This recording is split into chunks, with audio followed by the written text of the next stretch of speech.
அனைவருக்கும் கோபிநாத்தின் அன்பு வணக்கங்கள் நண்பர்களே. கோச்சுக்காதீங்க. இப்போ இந்த காணொளியில் வர்ற மாதிரி இந்த வகையான ஆன்மீகத்திலே நீங்கள் எதில் இருக்கிறீர்கள் என்று சுய பரிசோதனை செய்து பாருங்கள்.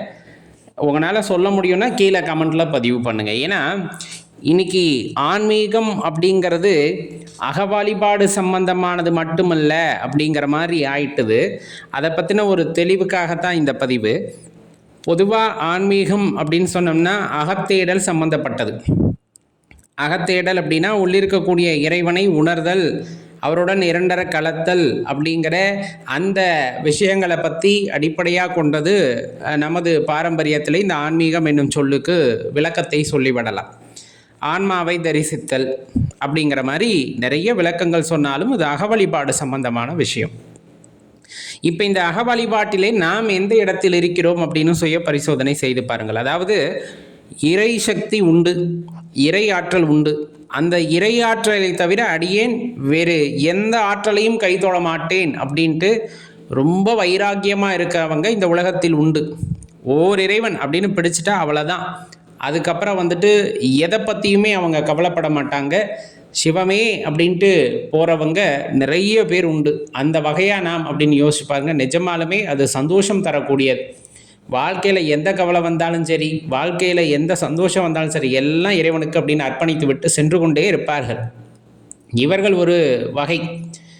இன்னொன்று என்னன்னா, கடவுள் மீதும் பக்தி இருக்கும். நம்ம சொன்ன மாதிரி அந்த இறையாற்றல் மீது பக்தி இருக்கும், இல்லை என்றெல்லாம் சொல்ல மாட்டாங்க. அவங்களுக்கு என்ன பெரிதாயிடும் அப்படின்னா, இந்த கிரக சேர்க்கைகளை ஆராய்ந்து கொண்டு இந்த கிரகம் இங்கே இருக்கும்போது பக்தி அதிகமாக இருக்கும், இந்த கிரகம் இங்கே போகும்போது பக்தி குறைந்து விடும் என்று தனக்குத்தானே ஆறுதல் கூறிக்கொண்டு கோவிலுக்கு போவதை தவிர்த்து விடுவார்கள், ஆன்மீகத்தில் ஈடுபடுவதை தவிர்த்து விடுவார்கள். நான் ஏன் கோயிலுக்கு போல தெரியுமா, இந்த இடத்துல இந்த கிரகம் வலுத்து விட்டது அப்படின்னு காரணத்தை சொல்லி, ஏன் என்னால் ஆன்மீகத்தில் ஈடுபட முடியல தெரியுமா, இந்த கிரகத்தினால அப்படின்னு சொல்லிட்டு எல்லா பழியும் தூக்கி கிரகத்து மேலே போடுறவங்களா இருப்பாங்க. கிரக சேர்க்கை மேலே போட்டுட்டு அந்த ஆன்மீகத்திலிருந்து விலகி கொஞ்ச நாள் ரெஸ்ட் எடுத்துட்டு அப்புறம் திருப்பி ஆன்மீகத்துக்கு வரக்கூடிய இந்த இயல்புள்ளவர்களாக சில பேர் இருப்பாங்க. இன்னும் சில பேர் இருப்பாங்க, என்னன்னா நம்ம எந்த அளவுக்கு கடவுளுக்கு கொடுக்கின்றோமோ, நல்லா கேட்டுக்குங்க, நம்ம எந்த அளவுக்கு கடவுளுக்கு கொடுக்கின்றோமோ அல்லது கொடுக்கிறோம் என்று வாக்குறுதி தருகிறோமோ அந்த அளவுக்கு கடவுள் நமக்கு திருப்பி தருவார் அப்படின்னு நம்பக்கூடியவர்கள் இருக்கத்தான் செய்வார்கள் ஆன்மீகத்திலே. அடியேன்னு சொன்னது புரிஞ்சிருக்கும்னு நினைக்கிறேன். சில பேர் செய்கின்ற தொழிலே அந்த தெய்வம் அப்படின்னு போகிறவங்க. இந்த மாதிரி பல வகையான வழிபாடுகள் அல்லது அந்த ஆன்மீகம் சம்பந்தப்பட்ட விஷயங்கள் இருக்கிறது. இதில் நம்ம எங்கே இருக்கோம் அப்படின்னு பாருங்கள். பொதுவாக நம்முடைய சமயம் நமக்கு கற்றுத்தருவது அகத்தேடல் அப்படிங்கிற ஒரு விஷயம். பொருள் சார்ந்த விஷயங்களுக்கு இறைவன் என்றும் இறங்கி வர மாட்டார். தெளிவாக புரிஞ்சுக்குங்க. பொருள் சார்ந்த விஷயங்களுக்கு இறைவன் இறங்கி வந்துவிட்டால் அவர் இறைவனே அல்ல. தான் படைத்தவற்றில் தனக்கு இதை கொடுத்தால் அப்படின்னு எங்காவது ஒரு தெய்வம் கேட்குமா? தெளிவாக தெரிஞ்சுக்குங்க. எனக்கு ஒரு 10 பவுனில் நகை செஞ்சு போடு அப்படின்ட்டு எந்த தெய்வமாவது கேட்குமா அப்படின்னு அந்த ஒரு புரிதல் வந்துருச்சு அப்படின்னா இறைவனை பற்றிய புரிதல் உங்களுக்கு ரொம்ப எளிதில் கிடைத்துவிடும். அல்லது என்ன சொல்கிறது, இந்த ஆலயத்திற்கு இதை வாங்கி வை அதை வாங்கி வை அப்படிங்கிற மாதிரி இறைவனே நம்மிடம் கேட்கிறாரா அப்படின்னு கேட்டால் கிடையாது. நாம மனதில் நினைத்துக் கொள்கின்றோம், இதை உனக்கு செஞ்சு தர, எனக்கு இதை செஞ்சுதா, அப்படி கிடையாது. உங்களுக்கு நடக்கணுங்கிற விதி உங்களுக்கு பாதுகாப்பாக அந்த தெய்வம் இருந்து நடத்தி கொடுத்துருக்கும். அதுக்கு நம்ம என்னென்னா கைமாறு செய்கிற மாதிரி எனக்கு இதை செஞ்சனால, அப்போ உங்களுக்கும் இறைவனுக்கு இருக்கக்கூடிய பந்தம் அவ்வளவுதானா? ஒரு வேலைக்கு கூலி கொடுக்குற மாதிரி இறைவனுக்கு கூலி கொடுக்குற அளவுக்கு நம்ம பெருசாகிட்டோம். இந்த பொருள் சார்ந்த ஆன்மீகம் சார்ந்து செயல்படுபவர்களிடம் கேட்கின்ற ஒரே கேள்வி, இது ஆழ்ந்த நம்பிக்கையாக கூட இருந்து விட்டு போகிறது. தயவு செய்து இதை செய்து கொடுத்தால் அதனால் நான் இதை செஞ்சு கொடுத்தேன் அப்படின்னா அது நம்ம ஒருத்தர்கிட்ட வேலை வாங்கிட்டு அவங்களுக்கு கூலி கொடுக்குற மாதிரி அந்த தப்பை தயவு செஞ்சு பண்ணாதீங்க. இறைவன் உங்களிடம் ஒரு விஷயத்தை கொடுக்கிறார் அப்படின்னா அது உங்களுக்கானது, உங்களை சார்ந்தவர்களுக்கானது, உங்களை சுற்றி இருப்பவர்களுக்கானது. நீங்கள் அப்படியே நம்ம வேண்டுதல் வைக்கிறனால தான் நடக்குது அப்படின்னு நினச்சிக்கிட்டா கூட இல்லாதப்பட்டவங்களுக்கு ஏதாச்சும் செய்கிறேன்னு வேண்டிக்குங்க. கடவுளுக்கு யாரும் இங்கே கொடுத்து கடவுளை பணக்காரர் ஆக்க முடியாது. அவர் படைத்தது அவருக்கே எடுத்து திருப்பி கொடுக்கணும்னு அவசியம் இல்லை. அது ஒரு நினச்சா அவரே எடுத்துக்குவார். அது நம்மக்கிட்ட வாங்கணுங்கிற அவசியம் இல்லை. இந்த புரிதல் கண்டிப்பாக எல்லாத்துக்கும் தேவைப்படக்கூடியது. அடியேன் இப்படி பேசுகிறேன் அப்படிங்கிறதுக்காக உடனே நாத்திகம் பேசுகின்றேன் என்று அர்த்தம் அல்ல. அடியனுக்கும் நாத்திகத்துக்கும் சம்பந்தமே கிடையாது, தெளிவுபடுத்தி கொள்ள வேண்டியது இருக்கிறது. அகத்தேடல் என்பது உண்மையான இறை வழிபாட்டிற்குள் நம்மை அப்படியே அழைத்து செல்லும். அகத்தேடல் மூலமாக நாம் செல்ல செல்ல இந்த ஆன்மாவை பற்றின புரிதல் நமக்கு வரும்.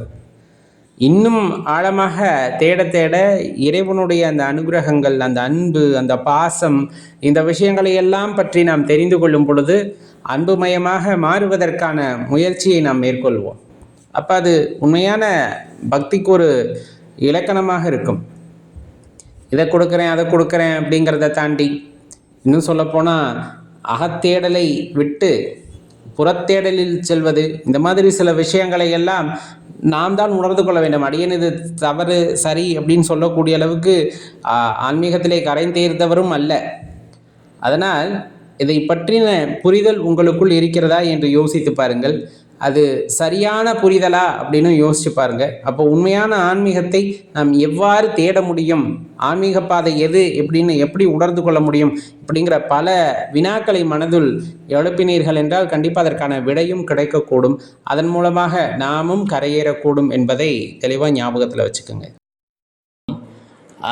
குளிகன் அப்படின்னு சொல்லக்கூடியவர் அந்த குளிகை நேரம் அப்படின்னு சொல்லுவாங்க. ரொம்ப அற்புதமான நேரம் அப்படின்னு சொல்லலாமா அப்படின்னா சில பேர் பயப்படக்கூடிய நேரமும் அதுதான் அப்படின்னே சொல்லலாம். ஆனால் ரொம்ப சிரத்தையான நேரம் அப்படின்னா அதை சொல்லலாம். நம்ம அந்த நேரங்களில் ஏதேனும் ஒரு முடிவு எடுக்கிறோம் அல்லது ஒரு காரியம் செய்கிறோம் அப்படின்னா அது ரொம்ப ஆணித்தனமாக இருக்கும், அது அசைக்க முடியாததாக இருக்கும் அப்படிங்கிறது அந்த குளிகை நேரத்தோட சிறப்பாக சொல்லுவாங்க. அதில் செய்யக்கூடாது செய்யலாம் அப்படின்னு பல வகையாக சொல்லப்படுறதுல செய்யக்கூடாது அப்படின்னா ஒரே ஒரு விஷயந்தான், இந்த குளிகை நேரத்தில் ஏதாச்சும் செஞ்சால் திரும்ப திரும்ப அது நடந்துக்கிட்டே இருக்கும் அப்படின்னு சொல்லுவாங்க. அதனால் இந்த மரண ஊர்வலங்கள் அது சம்மந்தமாக செய்கின்ற காரியங்கள் எதையும் அதில் செய்ய வேண்டாம் அப்படிங்கிறது தான் நம்ம பெரியோர்கள் நமக்கு அறிவுறுத்தியது. நம்ம அதுக்கப்புறம் அதில் பெரிய லிஸ்ட்டு போட்டுக்கிட்டோம், இதை செய்ய வேண்டாம் அதை செய்ய வேண்டாம் அப்படின்ட்டு.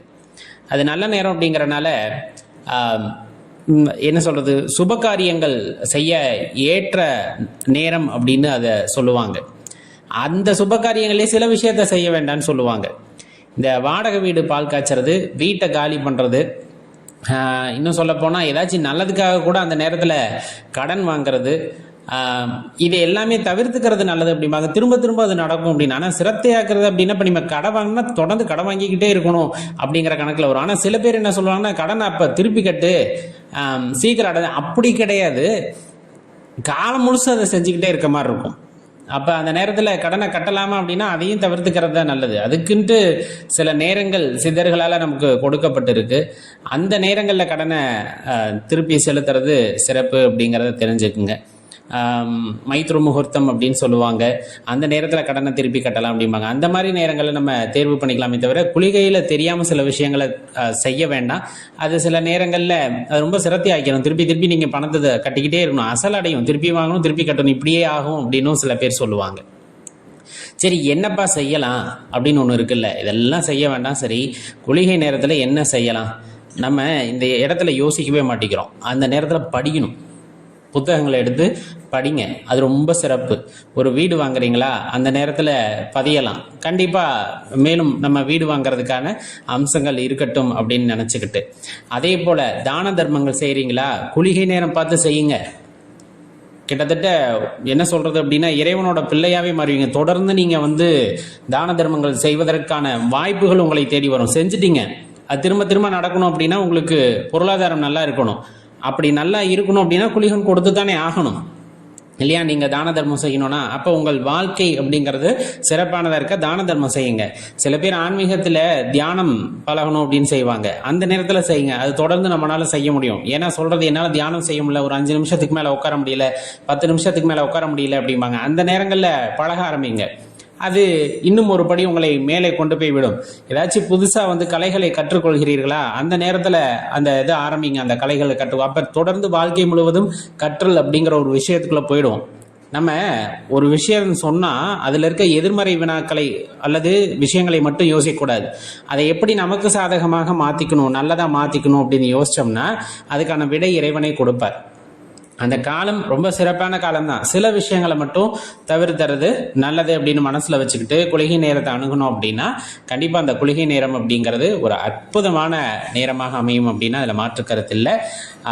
இது சரி அப்படின்னு உங்கள் மனசுக்கு பட்டுச்சுன்னா ஒரு லைக் பண்ணிட்டு போங்க. நன்றி, வணக்கம்.